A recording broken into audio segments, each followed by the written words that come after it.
आज हम लोग जो है सो केमिस्ट्री का टॉपिक के बारे में डिस्कस करेंगे। जब 11th 12th की टॉपिक की हम बात करते हैं तो हम लोग बेसिकली इसमें 30 चैप्टर्स का स्टडी करते हैं। जब 11th का हम चैप्टर्स की बात करते हैं तो इसमें आपको स्टडी करना है मतलब 16 चैप्टर्स स्टडी करना है और 12th का स्टडी करने के बाद तो हम यहाँ पे क्या करना है 40 चैप्टर्स की स्टडी करना है। तो दोनों को अगर मिला लें तो यहाँ पे 30 चैप्टर्स का ऑन एवरेज आपको चैप्टर्स स्टडी करना है। ऑल्दो आपको 2023 के एंड में है तो चैप्टर्स को रिड्यूस किया गया है। कुछ चैप्टर्स को रिड्यूस करके यहाँ पे ऑन एवरेज आपको मान चलिए कि 20 टू 22 चैप्टर्स यहाँ पे आपको स्टडी करना है जो डायरेक्टली और इनडायरेक्टली आपको नीट से रिलेटेड है। तो अगर हम इस केमिस्ट्री की बात करते हैं तो फादर केमिस्ट्री की हम बात करते हैं बेसिक सी बातें हैं तो हम कहते हैं किसका है एंटोनी लैवोसियर। किसकी बातें करते हैं हम लोग एंटोनी लैवोसियर। ये इसकी क्या है फादर ऑफ केमिस्ट्री है। और जब हम केमिस्ट्री की बातें करते हैं तो यहाँ पे हम लोग तीन पार्ट में इसको डिवाइड करते हैं। सबसे पहला पार्ट जो हम लोग यहाँ पे स्टडी करते हैं वो हम करते हैं किसकी फिजिकल केमिस्ट्री। किसकी physical chemistry. Physical chemistry another one is the inorganic chemistry and third one is organic chemistry. अब यहाँ पे आपको देखने में लग रहा होगा ये तीन पार्ट में divided physical chemistry inorganic chemistry और ऑर्गेनिक केमिस्ट्री। इन तीनों चैप्टर्स का हम लोग बेसिक चैप्टर्स का स्टडी करते हैं। जब फिजिकल केमिस्ट्री के चैप्टर्स की बात करते हैं तो इसका सबसे मेजर स्केलेटन चैप्टर जो है वो है some basic concepts of chemistry. इसका चैप्टर का नाम क्या है जो मेजर जो इस पूरी फिजिकल केमिस्ट्री का एकमात्र स्केलेटन है एकमात्र बैकबोन है वो चैप्टर है some basic concepts of chemistry. Some basic concepts of chemistry.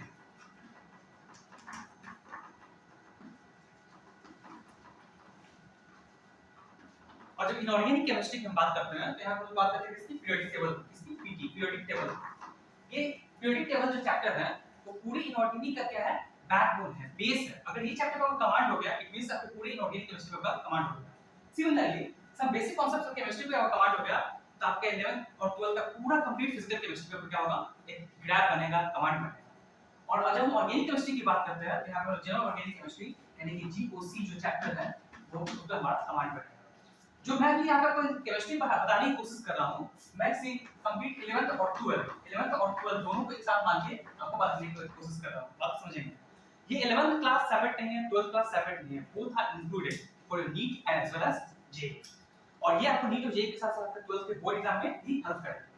तो हम आज क्या करते हैं कि फिजिकल केमिस्ट्री का सब बेसिक कांसेप्ट ऑफ केमिस्ट्री का एक टॉपिक उठाते हैं जो one of most important topic और ना केवल इस चैप्टर में बल्कि इंटायर फिजिकल केमिस्ट्री में आपको इसको देखने को मिलेगा। ऑल्दो जे में बहुत सारा क्वेश्चन ऐसा आया है नीट में भी ऐसा आया है जो कि फिजिकल केमिस्ट्री के उस कांसेप्ट को रिलेट करके ऑर्गेनिक केमिस्ट्री में इंटरवेन करता है। तो let's start with one of the important topic of physical chemistry जो हम पढ़ेंगे आज क्या कंसंट्रेशंस। क्या पढ़ेंगे कंसंट्रेशंस। तो मैं इसको फिलहाल हटाता हूं और एक टॉपिक आपसे स्टार्ट करता हूं यहां से।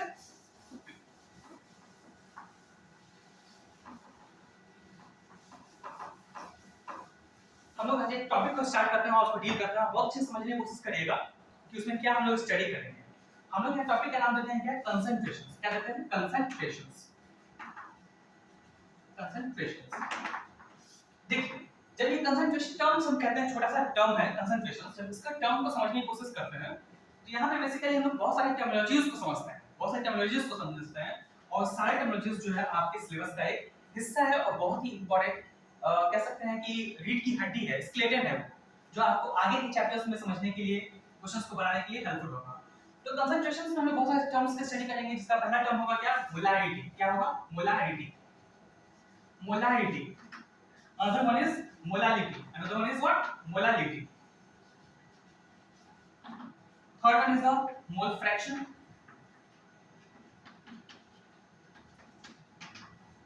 and the another one is normality इन चारों यहाँ जो कंसंट्रेशंस टर्म है इसको हम लोग रिप्रेजेंटेशंस टर्म्स से रिप्रेजेंट करते हैं। जैसे मोलैरिटी को कैपिटल M से रिप्रेजेंट करते हैं मोलैरिटी को स्मॉल m से रिप्रेजेंट करते हैं मोल फ्रैक्शन को हम लोग x से रिप्रेजेंट करते हैं और नॉर्मलिटी को हम लोग कैपिटल N से रिप्रेजेंट करते हैं। ये सारी इसकी एक आपका बात हो गई। अब हम लोग समझते हैं सबसे पहले कंसंट्रेशन होता क्या है तब हम इसके टर्मिनोलॉजीज पे उतरेंगे कि मोलैरिटी क्या है मोलैरिटी क्या है नॉर्मलिटी क्या है मोल फ्रैक्शंस क्या है। तो हम लोग इसको जानने की कोशिश करेंगे लेकिन सबसे पहले हम देखेंगे कंसंट्रेशंस क्या है। जब कंसंट्रेशंस की बात करते हैं तो आप समझिएगा फॉर एग्जांपल आप जब डेली घर में जूस बनाते होंगे चाहे वो नींबू का शरबत हो चीनी पानी हो सॉल्ट वाटर हो कुछ बनाते होंगे तो आप क्या करते होंगे एक ग्लास लेते होंगे और उस ग्लास में आप क्या डालते होंगे पानी। क्या डालते होंगे पानी। ठीक है, दिस इज व्हाट वाटर, ये क्या है वाटर है। और वाटर में आप क्या डालेंगे, साल्ट डालेंगे या शुगर डालेंगे, साल्ट डालेंगे या क्या डालेंगे आप शुगर डालेंगे। जब आप साल्ट या शुगर डालेंगे, साल्ट या शुगर डालेंगे, साल्ट या शुगर या कुछ भी आप डालते हैं सॉल्यूट के फॉर्म में डालते हैं, तो आपको ये देखना पड़ेगा कि वो कितना मिठास है, कितना उसका साल्ट, कितना उसका स्वीटनेस है, कितना उसका साल्टीनेस है। जब ये टर्म्स कहते हैं कि वो कितना स्वीटनेस है, कितना साल्टीनेस है, तो उसको हम रिप्रेजेंट करने के लिए यूनिट यूज करते हैं, दिस इज व्हाट कंसंट्रेशंस। क्या यूज करते हैं हम लोग, कंसंट्रेशंस। तो ये जो कितना मीठा है, कितना नमकीन है, this what can be calculated by terms called concentration.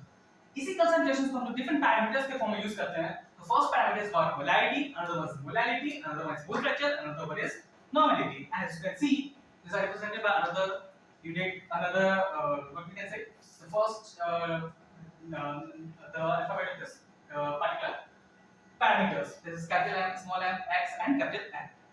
अब हम लोग क्या करते हैं, मोलारिटी को एक-एक करके हम लोग समझने की कोशिश करते हैं, मोलारिटी क्या है। तो हम लोग क्या करते हैं, सबसे पहले अब हम लोग यहाँ पे मोलारिटी टर्म्स को समझने की कोशिश करते हैं कि आखिर मोलारिटी है क्या, मोलारिटी है क्या, मोलारिटी है क्या।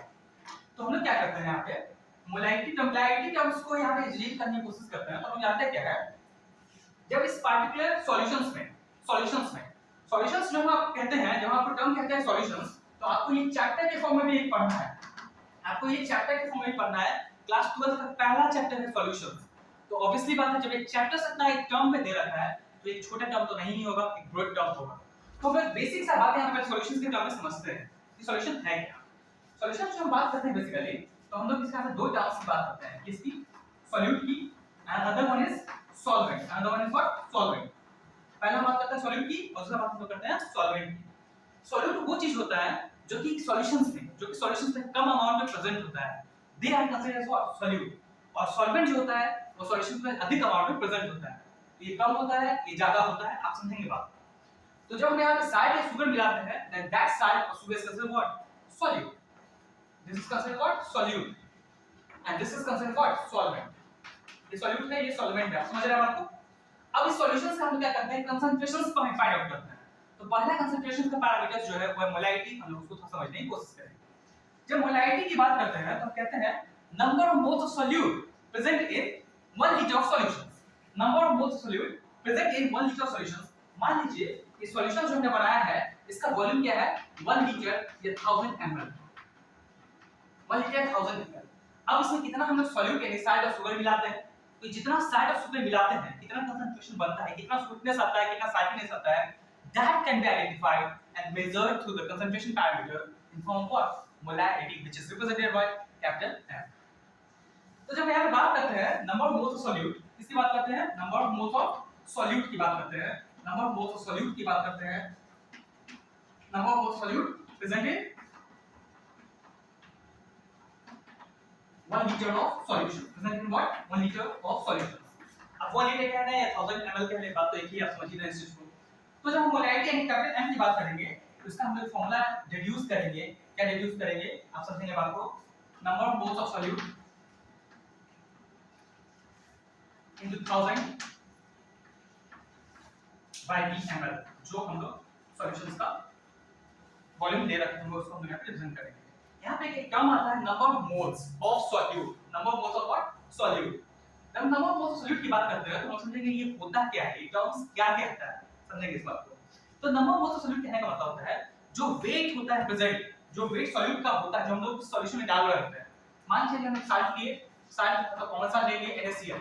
तो NaCl का हम क्या करते हैं, कुछ अमाउंट डालेंगे अपने सॉल्यूशन में, तो जो सॉल्यूशन में हम लोग डालेंगे उसको रिप्रेजेंट करने के से मान लीजिए आप हम लोग क्या M से रिप्रेजेंट कर दिए, जो हम सॉल्यूशन सोल्यूट लिए, साल्ट लिए, शुगर लिए।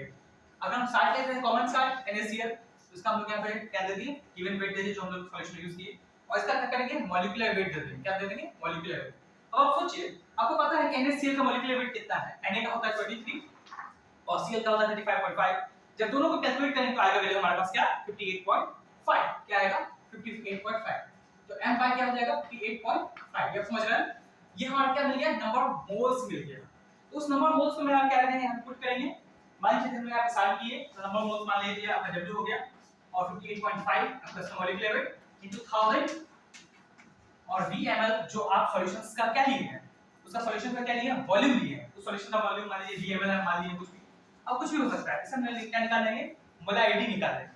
ये पहला पैरामीटर था कंसंट्रेशन का। अब हम लोग क्या समझते हैं, इसके दूसरे पैरामीटर्स को समझते हैं।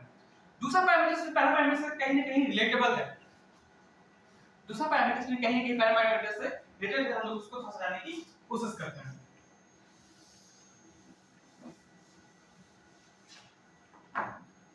तो सेकंड पैरामीटर जो यहाँ पर देखने को मिलेगा वो है मोलैलिटी। वो क्या है आपका, मोलैलिटी स्मॉल है। वो क्या है आपका, मोलैलिटी स्मॉल है। जब हम मोलैलिटी की बात करते हैं, स्मॉल m की बात करते हैं, तो ये भी कंसंट्रेशन का पैरामीटर है। लेकिन यहाँ पे हम लोग क्या करते हैं, यहाँ पे वॉल्यूम की बात नहीं करते हैं, यहाँ पे हम लोग वॉल्यूम की बातें नहीं करते हैं। हम लोग नंबर ऑफ मोल्स की बातें तो करते हैं, हम लोग नंबर ऑफ मोल्स की बातें तो यहाँ पे करते हैं, जैसे आप देख पा रहे हैं यहाँ पे। लेकिन हम लोग केजी की बात करते हैं, यानी कि वेट ऑफ सॉल्वेंट की बात करते हैं। कितने सॉल्वेंट में, यहाँ सॉल्यूशन की बात नहीं होती है, यहाँ पे हमें बात होती है किसकी, सॉल्वेंट, किसकी, सॉल्वेंट। इसके हम लोग बात किसका करते हैं, सॉल्वेंट। कहने का मतलब ये है कि number of moles of solute present in 1 kg of solvent और 1000 ग्राम ऑफ सॉल्वेंट। अब आप समझेंगे, यहाँ पर हम सॉल्यूशंस की बातें नहीं करते हैं, हम लोग बात करते हैं किसकी, सॉल्वेंट की। तो सॉल्वेंट जो है या तो आपका 1 kg ले लीजिए या 1000 ग्राम के फॉर्म में आप इसकी बातें कर लीजिए, 1000 ग्राम के फॉर्म में बातें कर लीजिए।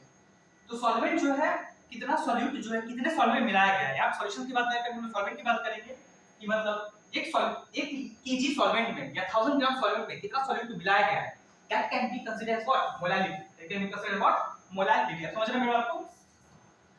अब समझिए, अब जब हम मोलैलिटी की बात करते हैं, स्मॉल m की बातें करते हैं, तो हम कहते हैं क्या है, number of moles of solute, number of moles of solute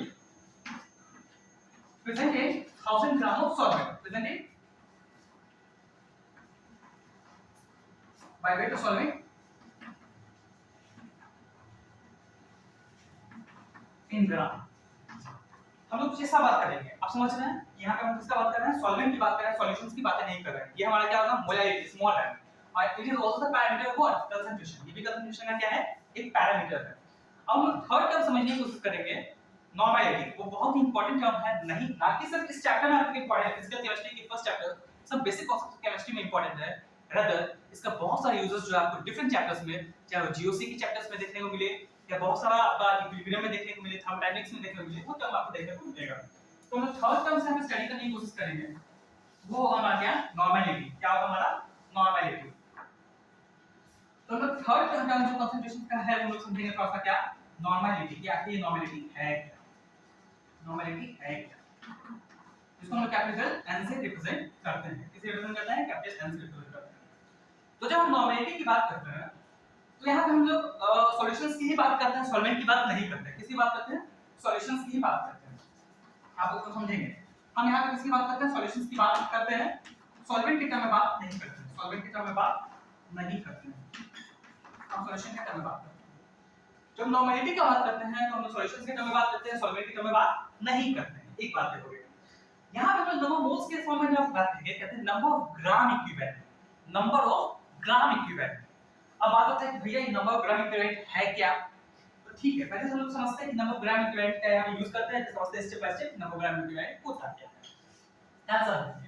जब नॉर्मेलिटी की बात करते हैं तो कहते हैं कि number of gram equivalent, number of gram equivalent, number of gram equivalent present in 1 liter of solutions, present in what, 1 liter of solutions, present in what, 1 liter of solutions। समझ में आ रहा है, तो हम इसको किस में ले रहे हैं, ml में ले रहे हैं, किस में ले रहे हैं, ml में ले रहे हैं। अच्छा, इसको लीटर में ले लेंगे, आप इसको 1000 से मल्टीप्लाई करने की जरूरत है, डिवाइड करने की जरूरत है नहीं आएगी। तो नंबर ऑफ ग्राम इक्विवेलेंट यहाँ पे क्या आया, वो समझते हैं number of gram equivalent. Number of gram equivalent actually होता क्या है, तो नंबर ऑफ ग्राम इक्विवेलेंट कहने का मतलब होता है weight upon equivalent weight, weight upon equivalent weight. जब नंबर ऑफ ग्राम इक्विवेलेंट की बात करते हैं हम लोग कहते हैं क्या है, वेट अपॉन इक्विवेलेंट वेट। समझेंगे, wait given upon equivalent weight, upon equivalent weight, upon equivalent weight, upon what, equivalent weight, wait given upon equivalent weight. यहां पे टर्म आ रहा है इक्विवेलेंट वेट, ये टर्म जो आप देख पा रहे हैं, ये टर्म जो आप देख पा रहे हैं इक्विवेलेंट वेट, ये जो आप देख पा रहे हैं टर्म इक्विवेलेंट वेट। तो इक्विवेलेंट वेट थोड़ा सा हम टर्म समझना पड़ेगा कि आखिर इक्विवेलेंट वेट है क्या, आखिर इक्विवेलेंट वेट है क्या, आखिर ये इक्विवेलेंट है वेट है क्या, तो समझते हैं उसको बात को। तो इक्विवेलेंट वेट की जब हम बात करते हैं तो कहते हैं क्या है, इक्विवेलेंट वेट की हम बात करते हैं तो कहते हैं क्या है, molecular weight upon N factor, molecular weight upon N factor. n factor. इसकी बात करते हैं molecular weight upon n factor. तो मॉलिक्यूलर वेट आपको पता है, किसी भी कंपाउंड का मॉलिक्यूलर वेट कैलकुलेट कर लेंगे, उसके एलिमेंट को, जो भी एलिमेंट होगा, NaCl होगा या कोई भी आपका कंपाउंड हो, उसका मॉलिक्यूलर वेट कैलकुलेट कर लेंगे। लेकिन जब बात हम करते हैं किसी n फैक्टर की, तो ये थोड़ा सा ब्रॉड टर्म है, इसको समझने की कोशिश करेंगे। n फैक्टर कहने का मतलब होता है हमारा बेसिकली एसिडिटी, बेसिसिटी, या फिर हम कह सकते हैं उसको एटॉमिसिटी। क्या कह सकते हैं? एटॉमिसिटी। समझेंगे? Acidity, basicity, gas, atomicity. जब एसिडिटी की बात करते हैं तो हम लोग कहते हैं क्या है कि बेस कितना OH- को छोड़ रहा है। बेस कितना OH- को छोड़ रहा है, जितना OH- को छोड़ेगा उसको हम क्या कहेंगे? बेसिसिटी कहेंगे। उसको हम क्या कहेंगे? बेसिसिटी कहेंगे। बेस जितना OH- को छोड़ेगा, OH- को छोड़ेगा, बेस जितना OH- को छोड़ेगा उसको क्या कहते हैं? एसिडिटी। आप लोग समझेंगे? ये दोनों टर्म जो आप देख पा रहे हैं, एसिडिटी और बेसिसिटी, आपको लग रहा होगा कि उल्टा है, लेकिन ये ही सीधा है। मतलब एसिडिटी क्या होता है? बेस जितना OH- को छोड़ता है उसको लोग एसिडिटी कहते हैं, और बेसिसिटी एसिड जितना H+ को छोड़ता है। अब आप समझेंगे, एसिड जितना H+ को छोड़ता है वो आपका कहलाता है बेसिसिटी, और केमिसिटी कहने का मतलब होता है कि किसी भी कंपाउंड में कितना एटम्स है, वो कहलाता है क्या? केमिसिटी। तो हम लोग यहाँ पे बात कर रहे थे कि नॉर्मेलिटी में क्या है? Wait given upon equivalent weight, और इक्विवेलेंट वेट कहने का मतलब होता है molecular weight upon n factor. तो n फैक्टर है यहाँ पे आपको एसिडिटी, बेसिसिटी, एटॉमिसिटी की जब आपको डिटेल कर दिया गया है, और इसके बारे में और डिटेल स्टडी आपको कराया जाएगा कि चैप्टर में, इक्विलिब्रियम चैप्टर्स में आपको करना है कि एसिडिटी क्या है, बेसिसिटी क्या है और एटॉमिसिटी क्या है। तो यहाँ पर जैसे कि इसके ओरिजिनल फॉर्मूला देखते हैं कि number of gram weight given upon equivalent weight, तो कहने का मतलब हुआ क्या? वेट गिवन जिसको मान लेते हैं क्या? W, और इक्विवेलेंट वेट को क्या देख पा रहे हैं? Molecular weight upon n factor, यानी कि mW अपॉन n फैक्टर। समझ में आ रहा है? तो आप समझ रहे हैं कि wait given upon molecular weight ये क्या है? ये क्या है? जब इसको सॉल्व करेंगे ये ऊपर जाएगा और वेट अपॉन मॉलिक्यूलर वेट क्या हो जाएगा? नंबर ऑफ मोल्स हो जाएगा। तो इसका फाइनल फॉर्मूला हम लोग को क्या मिल गया? Number of moles into what? n factor into what? n factor into what? n factor। ये हमारा नॉर्मेलिटी होगा जिसको हम कैपिटल N से रिप्रेजेंट कर रहे हैं, and it is the parameter of what? Concentration। it is the parameter of what? Concentration। this is all about the what? Normality। अब हम लोग कंसंट्रेशन का एक और यूनिट पढ़ेंगे और उसका समझने की कोशिश करेंगे, what is mole fraction. What is mole fraction?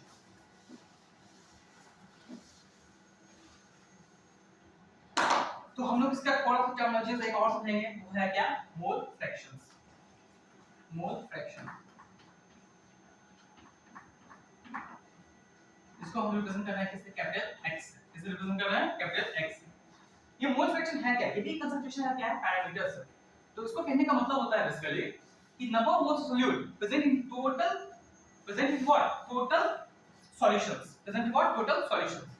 तो जब हम मोल फ्रैक्शंस की बात करते हैं, तो हम लोग जब मोल फ्रैक्शंस की बात करते हैं तो हम लोग number of moles of solute, ये सोल्यूट का हो गया, अपन what? Number of total moles of solutions. तो सॉल्यूशन में जान रहे हैं सोल्यूट भी होता है और सॉल्वेंट भी होता है। तो हम लोग क्या करेंगे, यहां पे सोल्यूट का बात करेंगे और सॉल्वेंट की बातें हम लोग करेंगे। समझ में आ रहा है? This is about mole fraction. अब बहुत ही इंपॉर्टेंट क्वेश्चन जो यहाँ पे पूछा जाता है, जो जेईई ऑडिट का बहुत ही फेमस क्वेश्चन है कि इन सारे पैरामीटर्स में से कौन सा पैरामीटर्स जो है वो टेंपरेचर डिपेंडेंट है? कौन सा टेंपरेचर डिपेंडेंट है? मान के लिए आपको क्वेश्चन दिया है जो बहुत ही फेमस जेईई ऑडिट का क्वेश्चन है, वो है which of the following is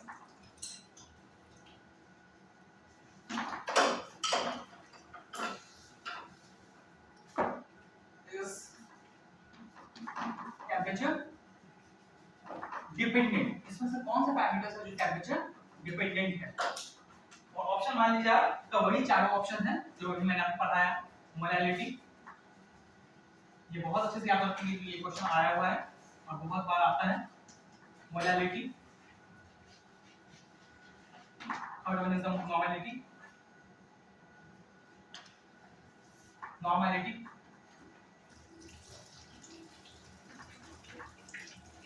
and another one is what? Mole fraction. Mole fraction इसमें से कौन सा पैरामीटर है जो कि टेंपरेचर पे डिपेंड करता है? तो जो पैरामीटर्स में आपको, जिस पैरामीटर्स में आपको कैपिटल, जिस पैरामीटर्स में आपको R दिख रहा हो, R